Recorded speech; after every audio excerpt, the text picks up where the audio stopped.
Welcome back mga ka-TV. Ang video na tatalakayin natin ngayon ay ang chapter 6 ng The Beginning After the End, at kung bago ka lang sa channel ko ay huwag mahiyang mag-like, subscribe o follow at i-click ang notification bell para ma-notify ka sa susunod na video. Paalala, ang video na tatalakayin natin ngayon ay maaaring mag-iba mula sa ilalabas na anime. Hindi ko inaangkin ang mga drawing o anumang materyales na ipapakita. Ang layunin ko ay magpakita ng suporta at magbigay ng impormasyon tungkol dito. Ang lahat ng kredito ay nananatili sa mga orihinal na may-ari. Maraming salamat! Habang kumakain ng hapunan, mainit na nagtatalo sina Alice at Reynolds tungkol sa hinaharap ni Arthur.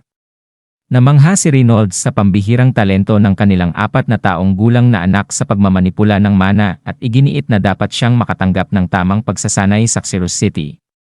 Tiniyak niya kay Alice na may tiwala siyang kaibigan na mag-aalaga kay Arthur. Gayunpaman, mahigpit na tumutol si Alice sa ideya ng pagpapadala sa kanilang anak ng napakalayo, natatakot sa mga panganib at sa distansyang maghihiwalay sa kanila. Sandaling nanahimik ang dalawa, hindi alam kung paano magpapatuloy. Bigla silang parehong napabagsak ang kanilang mga kamay sa mesa at nakahanap ng isang kompromiso. Humarap si Reynolds kay Arthur at tinanong kung gusto nitong pumunta sa lungsod upang mag-aral sa ilalim ng isang tunay na guro. Ikinagulat ng bata ang bigat ng desisyong ipinagkaloob sa kanya. Halatang nag-aalinlangan, napalunok si Arthur at mahina, ngunit may pag-asang nagtanong kung pwedeng sumama ang kanyang mga magulang upang makilala ang magiging guro niya. Napahinto sina Alice at Reynolds sa kanyang tanong at biglang napagtanto na hindi man lang nila naisip ang posibilidad na lumipat bilang isang pamilya. Natawa sila sa kanilang nakaligtaang solusyon, at sumang-ayon si Reynolds na mas mainam nga kung magkasama silang pupunta. Pakiramdam ni Alice ay mas panatag siya sa desisyong ito. Kaya sumang-ayon siyang sumama upang makita kung paano susuriin si Arthur at makikilala ang magiging guro nito. Sa gayon, napagdesisyonan nilang lahat na magtungo sa Xeros City. Nanlaki ang mata ni Arthur nang marinig niyang nagsisimula ng maghanda ang kanyang mga magulang para sa 3 linggong paglalakbay. Kinagabihan, abala si Arthur sa pagbabasa ng kanyang mga libro nang biglang lapitan siya ng kanyang ina. Maingat na kinuha ni Alice ang libro mula sa kanyang kamay at pinaalalahanan siyang kailangan niyang matulog ng maaga dahil aalis na sila kinabukasan.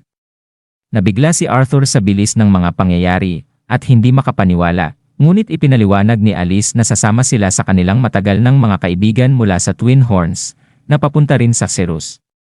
Sinabi rin niyang kasalukuyang kasama ng kanyang ama ang grupo upang tapusin ang mga paghahanda. Bago umalis, hinalikan ni Alice si Arthur sa noo at biniro siyang huwag mahuhuli sa pagbabasa ulit ng 10 oras ng gabi. Pumayag naman si Arthur, ngunit natuwa nang payagan siyang magdala ng ilang libro para sa kanilang paglalakbay. Habang nakahiga sa kama, pinag-isipan niya ang papel ng Twin Horns sa kanilang bayan. Matagal na silang nananatili roon, tumutulong pa sa muling pagtatayo ng kanilang bahay tuwing may pagkakataon. Alam niyang binubuo ang grupo ng 2 conjurer at 3 augmenter, kaya tiyak niyang kaya nilang protektahan ang sinumang makakasama nila sa biyahe. Habang pinag-iisipan ito, unti-unting lumaganap ang kasabikan sa kanyang puso. Sa wakas, iiwan na niya ang tahimik na bayan kung saan siya lumaki. Oras na upang makita kung ano ang tunay na iniaalok ng mundo sa kanya. Kinabukasan, nagtipon sila sa lugar kung saan naghihintay ang Twin Horns. Masayang sinalubong sila ng grupo at nagpasalamat si Reynolds sa kanila sa pagsama sa kanilang paglalakbay. Ipinakilala niya si Arthur sa grupo at bilang pagpapakita ng paggalang, magalang na yumuko ang bata at ipinakilala ang kanyang sarili. Sinabi rin niyang nagpapasalamat siya sa pagsama nila sa kanilang biyahe patungo sa Xeros.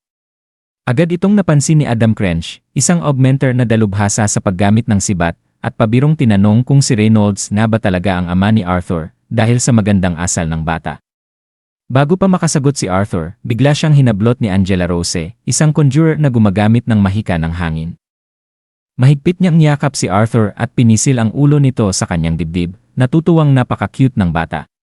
Habang natatawa si Alice, biniro ni Angela si Arthur na buti na lang at mas kamukha niya ang kanyang ina kaysa sa kanyang ama. Nahihirapang huminga, nagpanik si Arthur, ngunit bago pa siya makawala, hinila siya ni Durden Walker, isang malaking conjurer na dalubhasa sa mahikang may kaugnayan sa lupa. Dahil sa kanyang laki, binuhat niya si Arthur na parang laruan bago ito dahan-dahang ibinaba. Napatingin si Arthur kay Durden at hindi maiwasang isipin na para itong isang malaking aso. Habang inoobserbahan ang iba pang miyembro ng Twin Horns, napansin niya si Jasmine Flamesworth. Isang tahimik na augmenter na bihasa sa paggamit ng dalawang daga.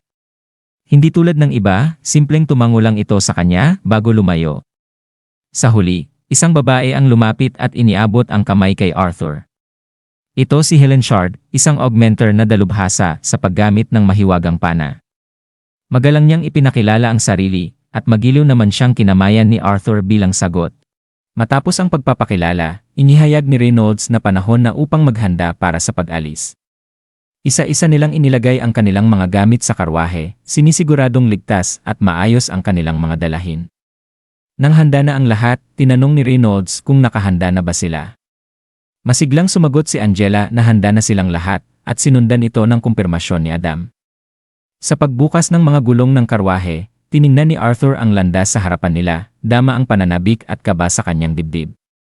Ito na ang simula, ang araw na iiwan niya ang kanyang payapang bayan upang magsimula ng isang bagong paglalakbay.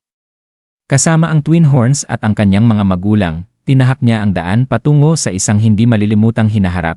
At dito nagtatapos ang chapter 6 ng The Beginning After the End. Sana'y patuloy pa rin kayo sa pagsubaybay. Maraming salamat.